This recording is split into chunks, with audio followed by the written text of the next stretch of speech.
नमस्कार मित्रांनो, तर मी साहिल देशमुख. तुम्हाला माहितीच आपण एक सिरीज चालू केलेली आहे. माणगाव तालुक्यामधलं आपल्याला प्रत्येक गाव कॅप्चर करायचं आहे.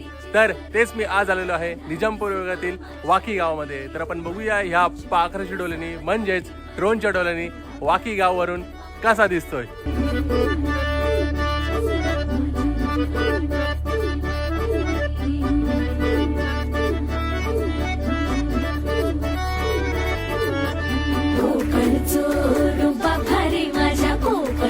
बाई तोरो भारी दिसते भारी गणपतीची स्वारी आला धादिस मामाच्या घरी. मालवण चिपळूण सावंतवाडी माझ्या कोकण गावांचो दिमाग भारी दिसते भारी गणपतीची स्वारी माझ्या कोकणा वाटे